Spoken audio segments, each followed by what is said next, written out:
Junto a la gruta de Mokattam, a las afueras de El Cairo, este rito se repite desde hace muchísimos años.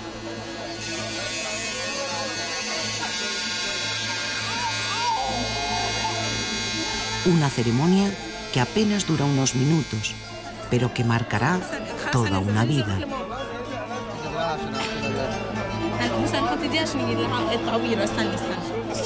Empezamos a tatuar la señal de la cruz cuando el niño ha cumplido 40 días.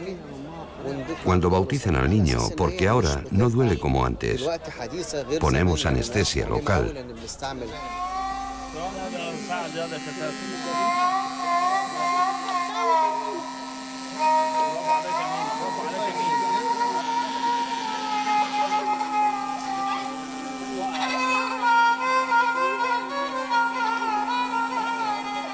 Grupos de niños se arremolinan ansiosos junto al pequeño kiosco de Gerges Gobrial. Tatuamos la cruz con la bendición de Dios desde la época de las persecuciones romanas en Egipto. La idea viene de que cuando los padres morían como mártires, se preocupaban por sus hijos, por su futuro. ¿Qué va a pasar con ellos? ¿Cómo van a saber que son cristianos cuando vivan en otro ambiente que los romanos? Y de ahí vino la idea de poner la señal de la cruz en su brazo, para que cuando fueran mayores y se preguntaran de dónde proceden, entonces entenderían que sus orígenes son cristianos.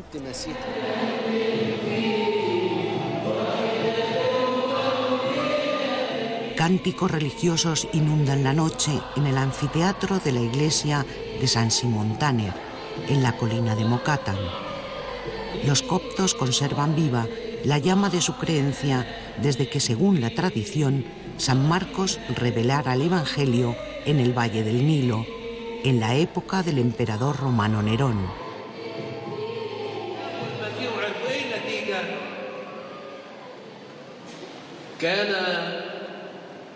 Constituyen la mayor comunidad cristiana de Oriente Próximo y una de las más antiguas. Tienen su calendario e idioma propio, que ahora solo se utiliza en la liturgia. La palabra Egipto proviene de un vocablo griego que significa copto. Se consideran los descendientes de los primeros pobladores. Ahora son la minoría más numerosa del país. Su convivencia de siglos con los musulmanes pasa por uno de los momentos más delicados ante el auge del islamismo en la zona.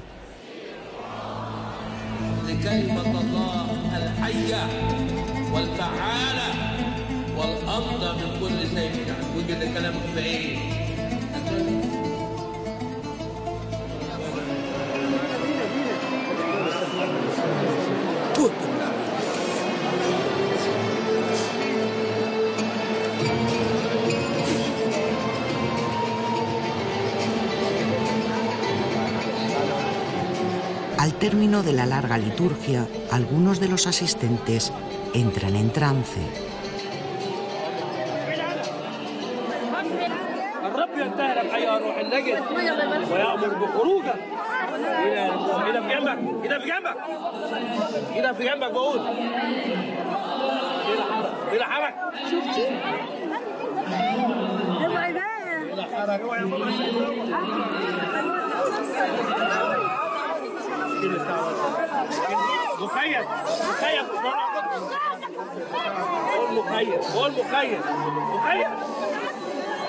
En Mokattam todos profesan gran fervor al padre Samán y todos conocen sus exorcismos.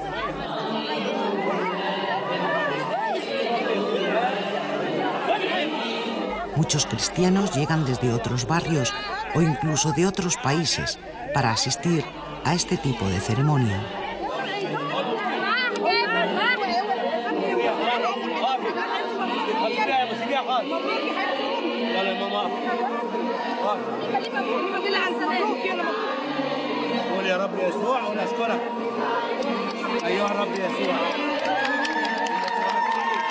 Una celebración entre religiosa y pagana en la que nos sorprende la presencia de algunos musulmanes que por enfermedades o problemas de difícil solución, acuden también a él como a un santero en busca de milagros.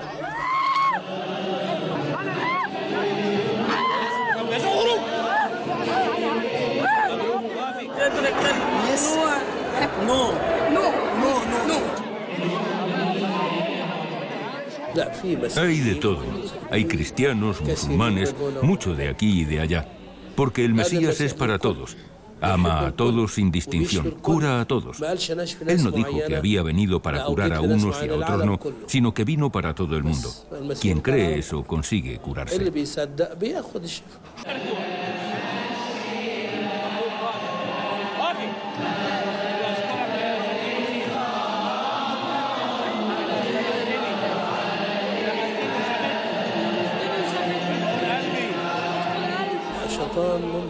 Cualquier persona puede ser poseída por el diablo, pero tenemos el poder, y este poder está entregado a nosotros por decisión de Dios. Y el secreto de todo esto es Dios. Dijo Dios: sacad a los diablos en mi nombre, poned las manos sobre los enfermos, y así se curarán. Y si habéis bebido un veneno mortal, no os afectará, porque todo está en manos de Dios. No soy yo quien saca al diablo, lo hago en nombre del Mesías y la cruz del Mesías con su Espíritu Santo.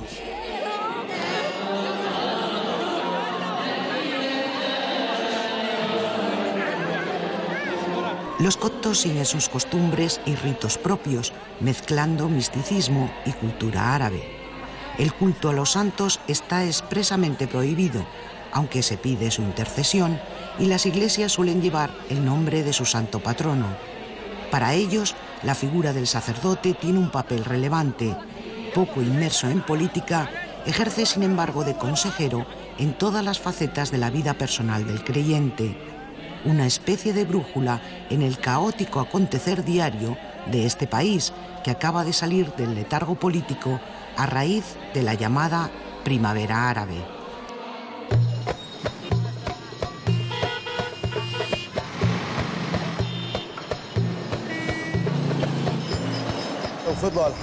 Si la situación sigue así, no comeremos ni pan. Cada día hay cambios, manifestaciones y cambios en el gobierno. No hay gasolina. Que Dios nos ayude. Aún no he podido pagar los gastos del coche. El banco no espera. Todo el mundo exige dinero y hay muchos gastos. El coche, la casa, los profesores particulares. Si seguimos así, nos vamos a matar unos a otros. Estoy inquieto, como todos. Ayman, un taxista de religión copta, se sumerge cada día en el caótico tráfico del Cairo, donde millones de coches, con un constante sonido de claxon, se abren paso entre grandes avenidas sin ningún semáforo.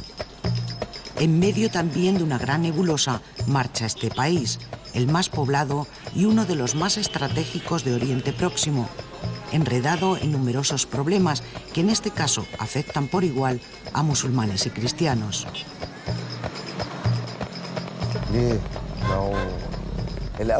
Antes había movimiento, turismo, teníamos más trabajo. Ahora nada de nada. Y siempre andas con mucho miedo. Incluso el cliente que llevas te da miedo.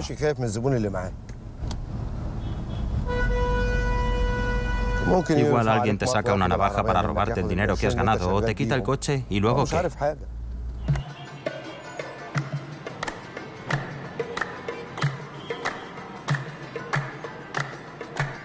A Ayman y a Samia, su mujer, les preocupa el futuro en el Nuevo Egipto, el auge del Islam político. ¿Cómo va a afectar esto a los suyos, a su hija, una adolescente todavía, y a su pequeño de 11 años? Paseando por la ribera del Nilo, su familia es una más de las que intenta olvidar las dificultades diarias en sus pequeños ratos de ocio.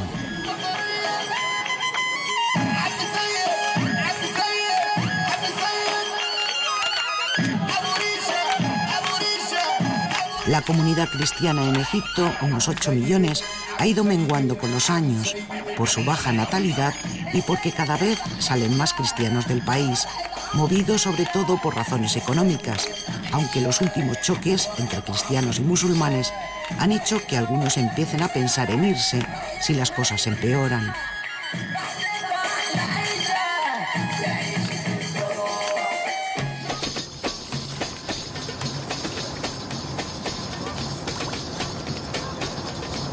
En la vida cotidiana no hay aparentemente ninguna distinción.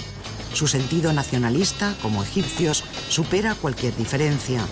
Su tradicional convivencia de hace 13 siglos no ha naufragado, aunque desde hace una década los conflictos interreligiosos se han recrudecido en este país, muchas veces por causas más políticas que religiosas.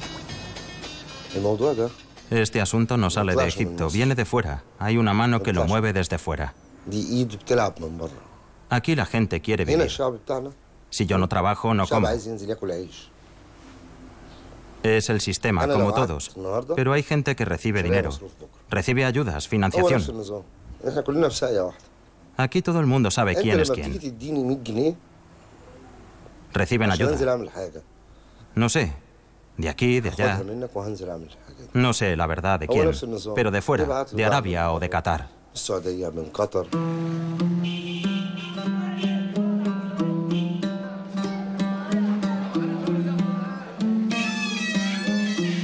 En esta popular barriada de la capital, como en muchos otros lugares de Egipto, musulmanes y cristianos viven puerta con puerta. La mejor amiga de Samia es su vecina musulmana, Muhammad. Las dos pasan mucho tiempo en el hogar, en el que siempre queda un hueco para visitarse, charlar y compartir vivencias. Más que vecinos, su relación es familiar. No he notado ningún cambio en la relación con mi vecina. Ella viene aquí, me escucha rezando, le gusta oírme hablar de nuestra religión. Estamos muy integrados. No noto diferencia entre nosotros. Son muy buenos, no discutimos. No son nada radicales. Son gente moderada, nada complicada. No son como estos fanáticos, que los hay, pero mi vecina no. Preguntar a qué religión perteneces es un asunto atrevido y casi siempre inoportuno en Egipto. A la mayoría no les gusta tampoco que les hablen de rencillas religiosas. Casi todos recurren a la convivencia entre vecinos como mejor ejemplo de la concordia. Yo llevo viviendo en este edificio más de 25 años. El marido de doña Shamia, mi hermana, vivía aquí antes de casarse, cuando era soltero. Y fíjate, la verdad, sinceramente, es un hombre respetable y tan educado. Incluso cuando bajaba las escaleras y alguna vecina tenía la puerta abierta, hacía un sonido, ejem, ejem, para que supieran que iba a pasar. Luego se casó con él, la hermana Shamia. La conozco hace más de 15 años. Hemos convivido juntas. Te juro que ella siente lo que yo siento. Se enfada cuando me ve enfadada. Se alegra con mis alegrías y se entristece cuando me ve mal. Yo padezco alergia. Tengo débil el corazón y soy diabética. Cuando me viene una crisis en este sentido, la hermana Shamia es la primera en estar a mi lado. Samia lleva a sus hijos a un colegio público donde casi todos son musulmanes. El mejor amigo de John, su hijo pequeño, es también un niño musulmán, pero a pesar de ello, confiesa que en el cole también se producen episodios de discriminación religiosa. Una vez mi hijo me comentó que otro le dijo a su amigo que no jugara con él por llevar la cruz. Y el niño me lo comentó después. Claro que pasaba eso. Pero sobre todo pasa ahora, después de la revolución, ya que antes tenían miedo de decir o hacer algo así. Los cristianos suelen recibir clases de religión en las iglesias, ya que en las escuelas públicas estas clases no las dan profesores cristianos. Para Samia, el aumento de la intransigencia religiosa en el país se debe sobre todo a la entrada de los salafistas en la política. Los salafistas son muy estrictos. Sus valores parecen ser los únicos. La sharia, el islamismo. Quieren aplicar todo lo islámico en Egipto y eso no puede ser. Egipto tiene otros componentes. Tiene cultura faraónica, cultura copta. Pero ellos quieren invadirlo todo. Es demasiado. Pretenden anularnos y eso no vale. Parece que al final quieren que les dejemos el país y nos larguemos. Esta gente no tiene religión, ni fe, ni dignidad, ni honor. Lo que pretenden es crear un conflicto religioso. Lo que quieren es destruir al país con sus propias manos. Esta gente no es la gente correcta que tiene una línea. ¿Qué te puedo decir? Estos no son musulmanes, ni conocen el origen, las raíces y el sentido del Islam. Si realmente conocieran su religión, no actuarían así, no crearían estos problemas.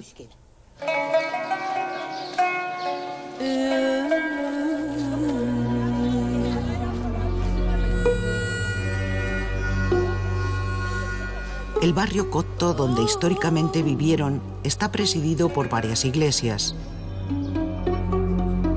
Aquí, según la tradición, se refugió la Sagrada Familia de las persecuciones de Herodes. Ahora es uno de los lugares de interés turístico. La construcción de templos cristianos ha sido otro campo de batalla de la convivencia entre musulmanes y cristianos. Las numerosas trabas a la hora de construir o incluso reformar una iglesia. La policía custodia el lugar, pero desde hace tiempo los coptos no confían en las fuerzas del orden, a las que acusan de mirar hacia otro lado cuando se producen enfrentamientos confesionales. Los cristianos se quejan también de su pasividad ante un fenómeno que, según ellos, está creciendo últimamente: el rapto de jóvenes cristianas a las que convierten a la fuerza al Islam. Los musulmanes aseguran que en la mayoría de estos casos se trata de chicas que han huido voluntariamente de sus casas por problemas familiares o para casarse con musulmanes. Ha habido casos en los que se ha obligado a cristianos a retirar las cruces de edificios. Otros casos en los que se han producido agresiones verbales a chicas cristianas por ir vestidas de manera normal. Y lo peor de todo es que cuando lo denunciamos a la policía, no hallamos ningún tipo de colaboración.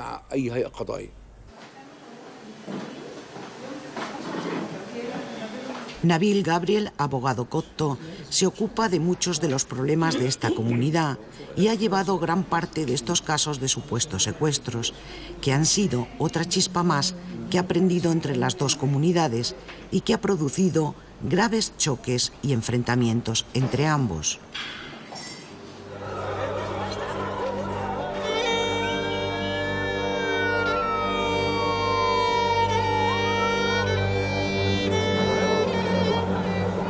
Pero uno de los asuntos que provoca más pasiones y violencia entre musulmanes y cristianos son las conversiones, algo inaceptable para ambos y que ha ocasionado el mayor derramamiento de sangre en el último año. Este abogado ha llevado también uno de los casos más mediáticos y controvertidos, el de Camila Sejata, esposa de un sacerdote copto supuestamente convertida al Islam, que provocó la muerte de 12 coptos en los enfrentamientos que se produjeron en una iglesia de El Cairo. Lo que nos sorprendió es que los salafistas, casi 4.000 salafistas, rodearan la catedral. Querían atacarla con el pretexto de que la iglesia tenía retenida a Camelia, porque se había convertido al Islam, aunque sé que no, ya que yo fui su único abogado. Tengo su declaración, una autorización oficial de ella, y dije eso en el tribunal, que yo soy su representante legal. Les dije que sigue siendo cristiana. Tengo fotos con ella y con su marido y sus hijos, y a pesar de eso los salafistas seguían insistiendo con fuerza, y al final Camelia fue al tribunal a decir esto, pese a que no fue citada para eso.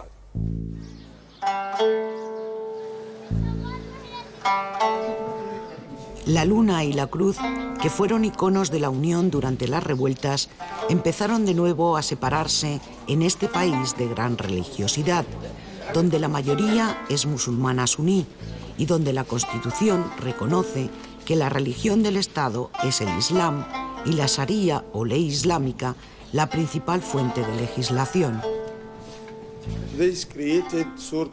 Crearon esa especie de unidad en la sociedad.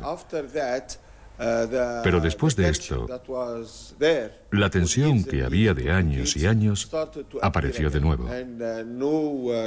Y no hay duda de que algunos de los eslóganes religiosos de los hermanos musulmanes y de los salafistas contribuyeron a aumentar el fanatismo de ciertos musulmanes y crearon tensión y miedo entre los cristianos. El factor clave para el aumento de los salafistas, de ellos y sus seguidores, es la familia saudí, el dinero saudí. Sabe que el 40% de la población está bajo el umbral de la pobreza. Así que es muy fácil comprar sus votos.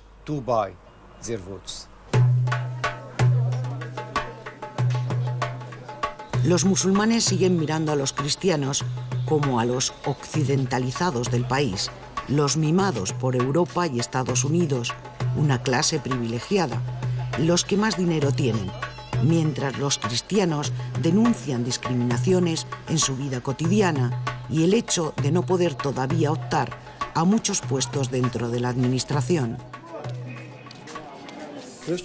Los cristianos tienen más dinero que el resto de los egipcios porque desde el comienzo de los 60 y 70 ellos se dieron cuenta de que no tenían posibilidades en el gobierno, optar a puestos altos, ni en el ejército, ni en la universidad. Así que tuvieron que dedicarse a los negocios.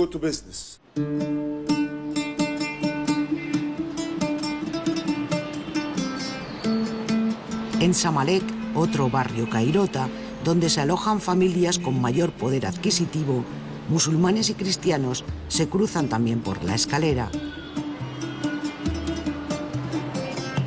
Las diferencias religiosas se difuminan entre los ricos o los que poseen mayor nivel de estudios.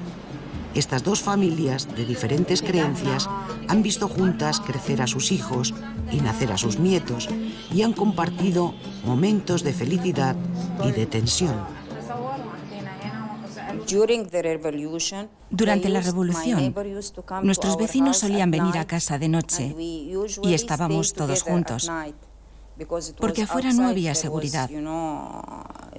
Así que ellos se pasaban aquí o nosotros nos pasábamos a su casa para estar los unos con los otros y así protegernos hasta que sentíamos que todo estaba tranquilo y ya no pasaba nada. Solían venir aquí casi todos los días. A veces nos saludamos por teléfono, otras vamos a la casa, depende. Nos gusta celebrar juntos porque somos una nación. Juntos como la familia Fauzi y Jalil, pero no revueltos, porque otro de los temas tabú para ambas creencias es el matrimonio entre miembros de diferentes religiones. La sociedad egipcia en general es muy religiosa, sean coptos o musulmanes. Así que los coptos, que en su mayoría somos ortodoxos, no aceptamos a ningún musulmán en la familia. Y esto es una cosa muy severa. Y a la vez es muy extraño que ocurra. Enseñamos a nuestros hijos que no hagan esto, que se acerquen más a la iglesia para prevenirlo, que no se sientan atraídos por la otra parte. Y esto es así en las familias de clase alta o más humildes.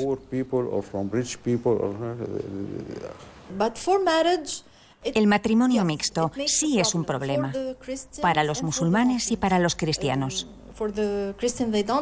Los cristianos no aceptan que su hija se case con un musulmán, ni tampoco puede una musulmana casarse con un cristiano. No se acepta, ni en la religión ni en la cultura. Nos queremos, tenemos buenas relaciones, pero casarse no. Aunque un musulmán puede casarse con una cristiana, de acuerdo con nuestra religión y con la ley, esto se acepta, pero culturalmente también está mal visto.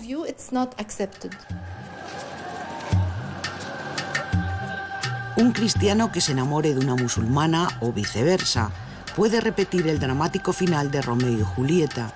Algunas mujeres han sido asesinadas por sus propias familias por haberse convertido.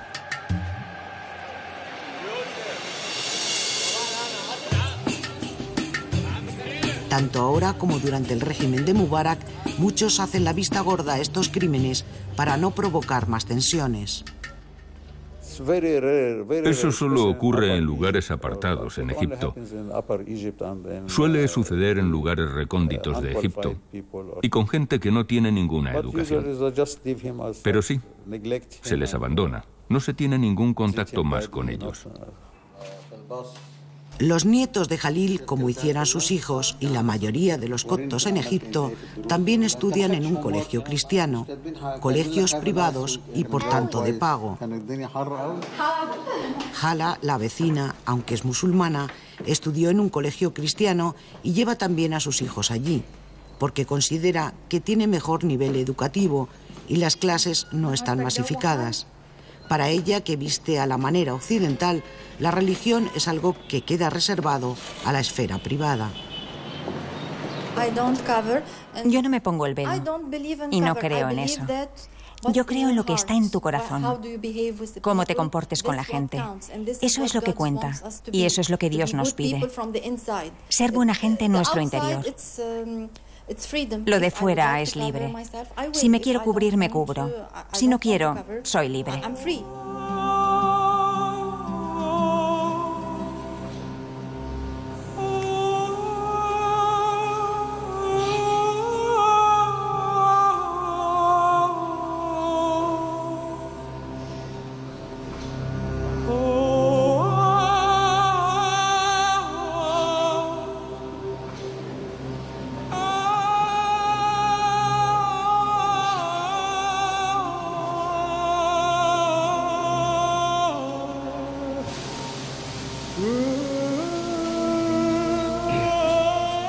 En muchos lugares de culto, los coptos se descalzan para celebrar algunos sacramentos, como los musulmanes cuando entran en la mezquita. A diferencia de los católicos, la Iglesia copta ortodoxa considera que la sustancia humana de Jesucristo ha sido absorbida por la divina y por tanto en Cristo no hay más que divinidad. La mayoría de los coptos pertenecen a esta Iglesia copta ortodoxa, pero en Egipto llaman coptos a los seguidores de las diferentes ramas, evangelistas o católicos coptos. Como la mayoría musulmana, la Iglesia copta se ha vuelto también mucho más conservadora en las últimas 3 décadas. Al igual que los musulmanes, hacen ayuno. En su caso, no comen ningún producto de origen animal durante 210 días al año. Realizan la circuncisión a los varones, aunque no es obligatoria. Oficialmente no se pronuncian sobre el aborto. Sus sacerdotes, salvo los monjes, se casan, pero al contrario del Islam, los coptos no admiten el divorcio, motivo por el cual se producen algunas conversiones interesadas. Hay casos. Como no tenemos legalizado el divorcio, solo en caso de adulterio, pues algunos se convierten para poder divorciarse, pero son muy pocos. Como dice el Evangelio, si dice no al divorcio, no nos divorciamos. Lo que se debe hacer si hay problemas es volver a Dios. Así será gente buena y controlará a su mujer. O su mujer le controlará a él.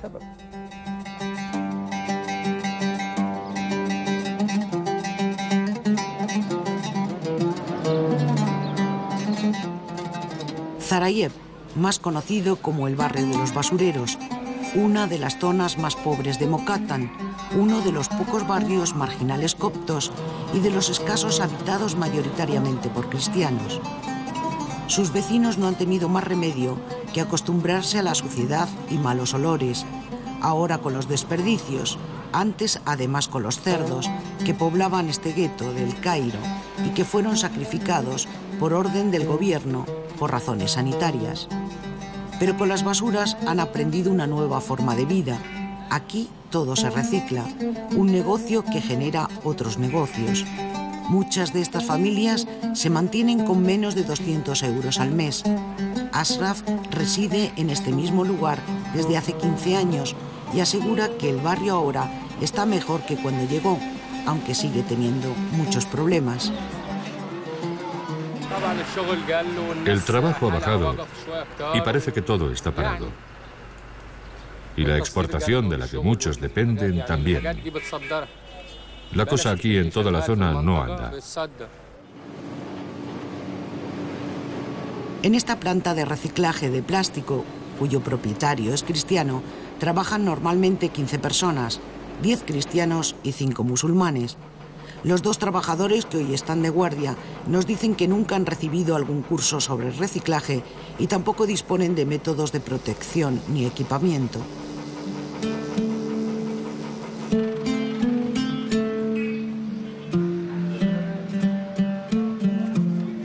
La barriada es como una pequeña ciudad donde todos se conocen. El viernes, día festivo para los musulmanes, suele ser también jornada de descanso para los cristianos, aunque ellos celebren el domingo. En Egipto, las Navidades son fiesta oficial. Ambos celebran, casi sin darse cuenta de ese componente religioso, las fiestas de ambas creencias, el Eid o final del mes del ayuno musulmán o la Pascua cristiana, ritos que son ya más parte de la cultura y la tradición del país.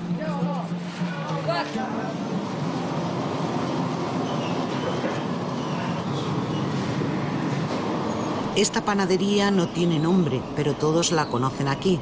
Es uno de los locales subvencionados por el gobierno, gracias al cual pueden autoabastecerse de uno de los productos de primera necesidad, que a veces constituye, junto a un vaso de té, el único sustento en muchas horas. Said, que antes de trabajar en este horno de pan recogía basura, recuerda los días de la Revolución. Como algunos coptos que siguieron los consejos de su fallecido papa Senuda III, no fue a la plaza de Tahrir. Said piensa que esta revolución ha tenido sus pros y sus contras. Lo peor es que hubo gente que abandonó su trabajo y ahora no encuentra nada. Jóvenes que lo han perdido o han muerto y otros no tienen ni para comer. Yo creo que la situación aún no está del todo asentada. La unión de cristianos y musulmanes durante aquellos días fue una de las cosas que más le impactó, aunque luego tuvo que presenciar en este mismo barrio uno de los peores enfrentamientos entre las dos comunidades desde la caída de Mubarak. Una historia que comenzó como otras muchas, esas difíciles relaciones de las que el ciego Cupido no entiende. Una musulmana que al parecer se enamora de un cristiano, la quema de una iglesia y las venganzas posteriores. 13 muertos, cristianos y musulmanes. Hubo gente que bajó aquí a Mokattam. No había seguridad. La gente se peleó. Murieron 9 niños. Los que vinieron en realidad eran matones, armados con palos y navajas. Se metieron en medio, incluso detrás de los tanques. Lo que querían era armar jaleo entre cristianos y musulmanes. Y la verdad es que nosotros no tenemos problemas. Todos somos una mano, única, unida. Y así le pido a Dios que sigamos. Mohammad lleva en este barrio toda su vida y trabaja con su padre en el negocio del alabastro. Es de los pocos musulmanes que residen aquí. Es mi vecino, el más próximo, incluso más que mi hermano, al que veo menos. Los dos somos como si fuéramos uno. Mohammad trata con muchos cristianos porque la mayoría de sus clientes son de esta religión. Hay musulmanes fanáticos, pero también hay cristianos fanáticos. Y eso no solo pasa en Egipto. sino en todo el mundo. Pero todo depende de los hombres en sí, sean cristianos o musulmanes. No hay terceras partes. Cualquier problema se produce por los hombres, pero también hay que decir que hay problemas y se pelea la gente musulmana entre sí. Lo que pasa es que eso no sale en la prensa, y cuando hay una agresión entre un musulmán y un cristiano, los medios de comunicación lo enfocan siempre desde otro punto y hacen una montaña.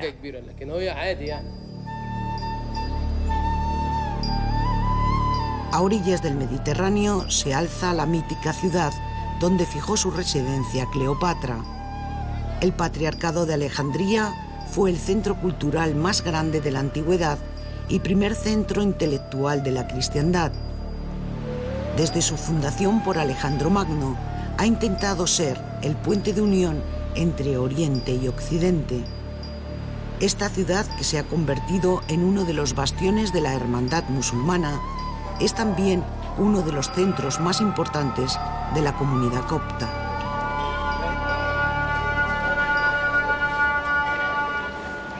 La vecindad entre musulmanes y cristianos se refleja también aquí en los edificios. En el barrio alejandrino de Sidi Bisher, esta iglesia se encuentra justo enfrente de la mezquita, un lugar donde se comparten las llamadas a la oración del muaddin con las campanas que inician la liturgia.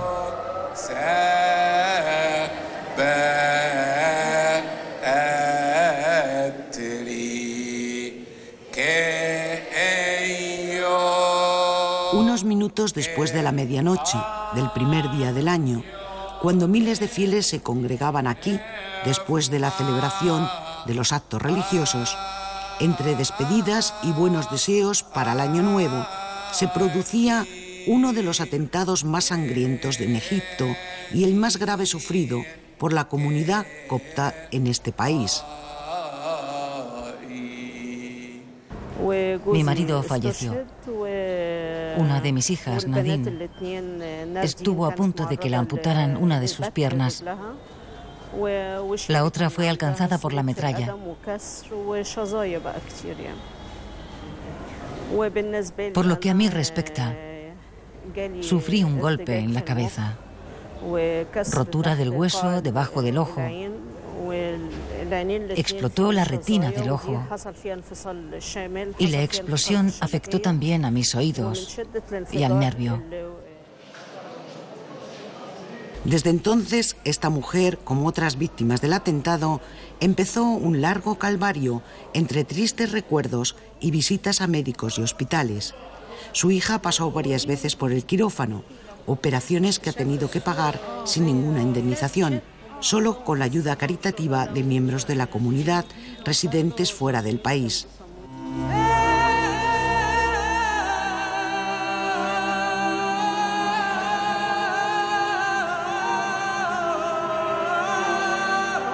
Unas navidades que nunca olvidarán, envueltas en luto y tristeza para los egipcios. La muerte de 21 personas y cerca de un centenar de heridos conmocionó a todos por igual. Nadie podía comprender por qué se producía esta barbarie. Un coche bomba, un terrorista suicida, un crimen que nunca se ha llegado a aclarar. Todos se solidarizaron, sin excepción.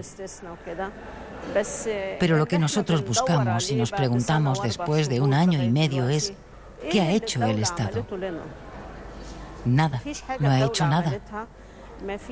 Y Dios no deja las cosas así. Y la verdad saldrá a la luz.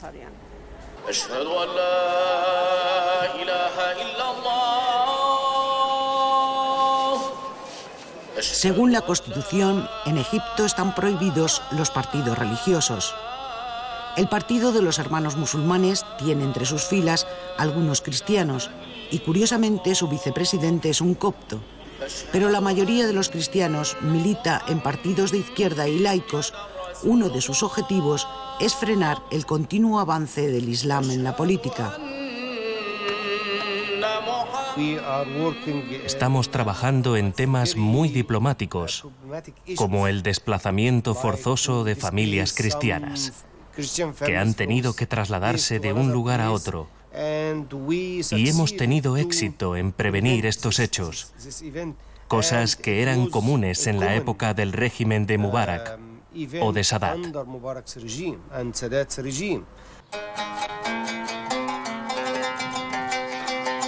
Los coptos tienen su propio papa, que reside en este recinto de El Cairo y que, según su creencia, es elegido por Dios a través de las manos inocentes de un niño. Con los ojos vendados, saca el nombre de una urna en la que figuran 3 candidatos, elegidos previamente por obispos y monjes. El nuevo papa deberá enfrentarse a cuestiones más políticas que su antecesor. Los coptos exigen que se anule la confesión religiosa del carnet de identidad, ya que al hacerse pública son rechazados en puestos administrativos o de responsabilidad. Facilitar la construcción de templos cristianos, pero sobre todo la igualdad de derechos, que evite que se reproduzcan conflictos que atenten a la propia unidad egipcia. Todavía pienso que la democracia ganará. Todavía creo que van a crecer las fuerzas seculares, que van a aumentar sus representantes y su credibilidad, y que el fundamentalismo islámico irá cambiando hacia un partido como el turco, o si no, todos vamos a perder.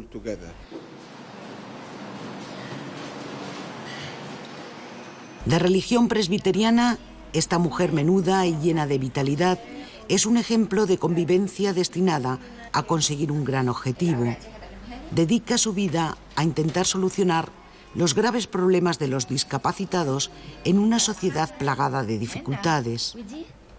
Nominada al Premio Nobel de la Paz en 2005 por esa labor que inició poco después de sufrir la triste experiencia de ver a su hijo maltratado en una comisaría. Dios me ha dado un hijo discapacitado para enfrentarme a este problema. Así puedo aconsejar a otros padres.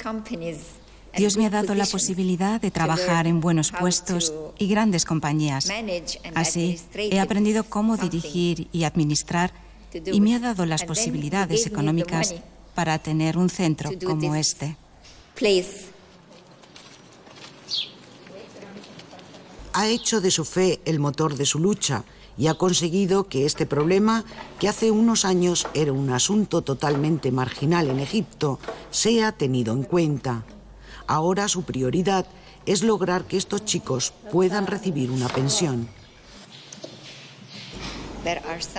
Ahora estos niños discapacitados pueden ir al colegio, tanto en escuelas públicas como privadas. Antes he pasado por muchísimas dificultades. Por ejemplo, para que tengan un carnet de identidad.